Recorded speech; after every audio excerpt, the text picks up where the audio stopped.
touch the bear, touch the balls, make this key swing, make the planchet that I'm currently holding move. You can all join in. I suddenly had like a quite nauseous feeling in my chest. But yeah, you can all join in. You can all just join in with the conversation and have a nice chat, you know? If you haven't seen the setup part, like the first Halloween video of the two, I've got a plasma ball here set out so that is hopefully putting energy out into the room. I've got a Ouija board, which again, I believe that the Ouija board, me using the board, isn't necessarily opening portals or things, but it's putting energy into the board, which makes it accessible for spirits to use. So it's basically another version of the plasma ball. It chucks energy out there. It's dangerous. I don't believe so, Spirit. If it is dangerous, light up the bear. You need to make things happen, you know?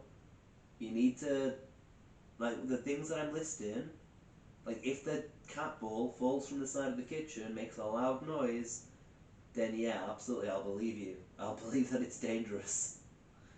But until then, I'm not seeing any evidence of it. Yeah, so these are to put energy into the atmosphere. My legs. There we go, straight away, legs. What's wrong with your legs, Spirit?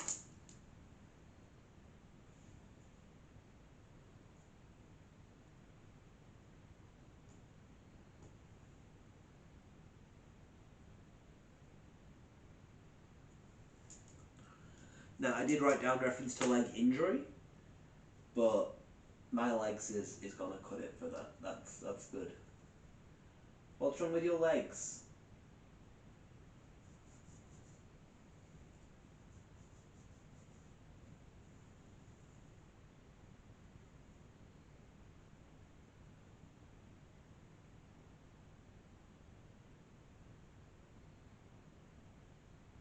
I won't count Mummy as reference to children because that is quite vague. It's like, you know, the Prince Charles, now King Charles, refers to his mum as Mummy. So, you know, he's not a child. So this could just be a kind of well-spoken spirit saying it, but... Oh, my nose is itchy. Right, come on, Spirit. It's good as well, me having kept the bear, you know, because it, you know, with the battery and because it does rule out any settling period. Yeah, Mum, it's approaching 3:30. This, in theory, is when you are at your most powerful. So you should be able to do stuff. Yeah, I was doing a talk through, wasn't I? So I've got key hanging down here, acting as a pendulum. I was advised to do so by a group called Paranormal Penny Pinchers. Gamble, okay. Interesting. Could be referring to the fact that I'm taking a bit of a gamble on whether or not it is dangerous. But yeah, so recommended by Paranormal Penny Pinchers because they said about the Ouija board. They said that a couple of things. One is I'm doing it by myself, so it might not be putting enough energy out there for spirits to be able to use it, which is why I've got the plasma ball set up to hopefully counterbalance that. But also with the Ouija board, you don't know if it is you moving it, if it does move. The fact I've used it so many times and it's not moved, or if it has, I've been able to rule it out as being me, it implies that's not going to be an issue. But I've still taken their advice and set up a key, which is hanging up there. They just a pendulum, but the key will do.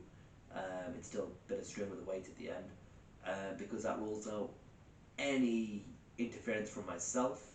The only ways that I can really interfere is if I'm moving a lot and creating a draft, which will knock it, obviously. Or if there is a natural draft going through the room, it will knock it. But I have had that set up for a little bit now. I know how it behaves. It might look like it's swinging slightly, but it's fine. That's either the trick of the light or slight draft. It has not yet properly started moving. If it properly moves, I know that's something. So that's just there as a just in case, because certain spirits, like certain activities, might take certain amounts of energy to use. That might not take as much energy as lighting up the balls, and so that might have more chance of moving than the balls have of lighting up. I've also got silence. I'm not going to be quiet, spirit. I'm not going to be quiet. I'm going to keep on talking unless you do something which will make me be quiet. If you make a loud sound, I will be quiet. Um, but yeah, so you've got the cat balls.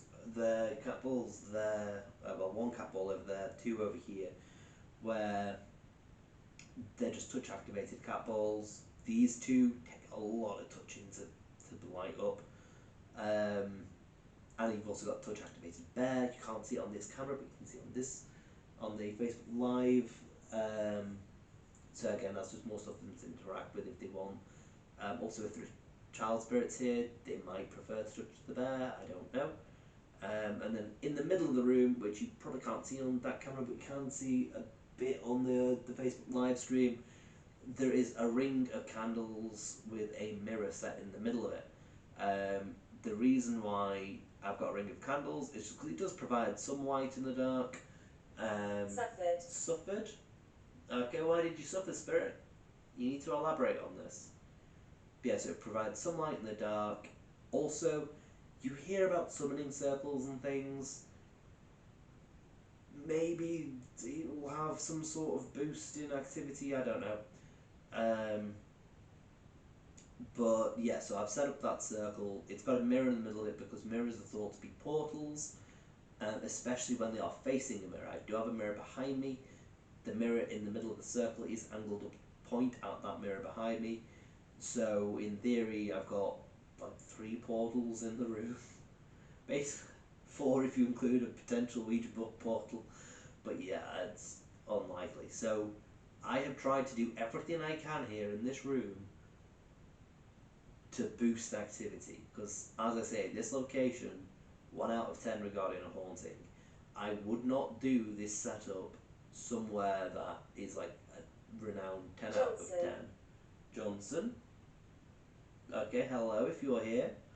But yeah, so if I was in like, I don't know, Alcatraz for instance, which I feel like is a renowned haunted prison, right? I would not have this setup because you don't need that setup there because the spirits are already active enough.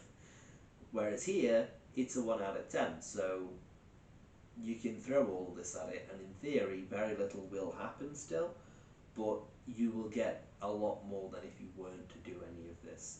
That's my theory on it, and that's why I'm doing it, because if I get activity here, then that's good, because it's not supposed to be a place to get activity, you know? At least that's my thoughts on it.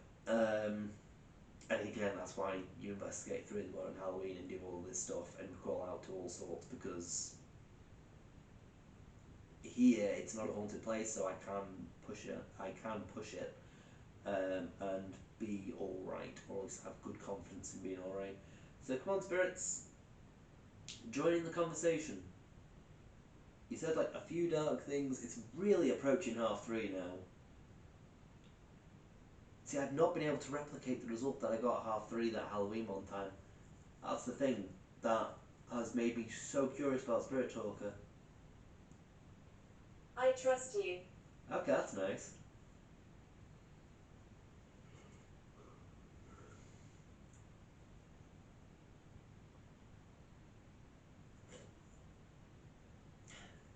Because when Nice hat. Nice hat. I'm not wearing a hat. Maybe they're talking to a different spirit. I don't know. Maybe they think my hair is a hat. I don't know. Right, come on, spirits. I've called out to all sorts. You can join in the conversation, and you can try and do some stuff. But yeah, it's because Neck torture. neck torture.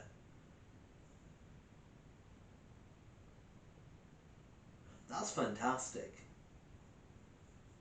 That's fantastic. That is really fantastic. right?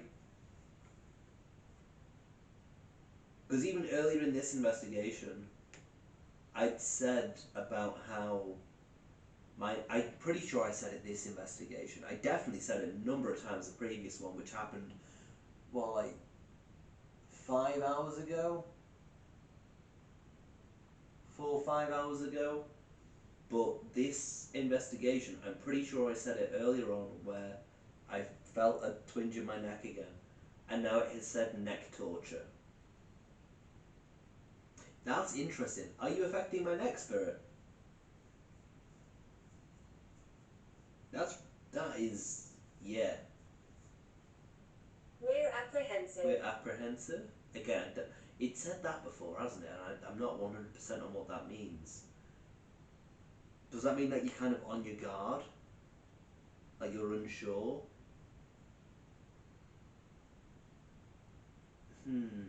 That's interesting. Yeah, that's fascinating that it said neck torture, given the previous investigation, which occurred hours ago. The fact that my neck was properly feeling like it had a trapped nerve in it, and was like proper like a neck twinge, and now it said neck torture. That's cool. That's see. This is my response. Stuff like that. Usually people are like, "Oh my god, I'm being threatened," and be very very scared. Whereas I'm just like, "Oh my god, that's so cool." That it said that. That's cool. I like that. Because that, to me, that's one of those coincidences. And again, it's going to drive people absolutely insane because the amount of times I say it. But when I was doing 28-day cycle, the 17 days, I kept on saying the paranormal thrives on coincidence. That is my motto when it comes to investigating. It's not necessarily looking for replication, but looking for coincidences. She doesn't like you. She doesn't like you. Boom. There's one of my bingo cards, a threatening woman.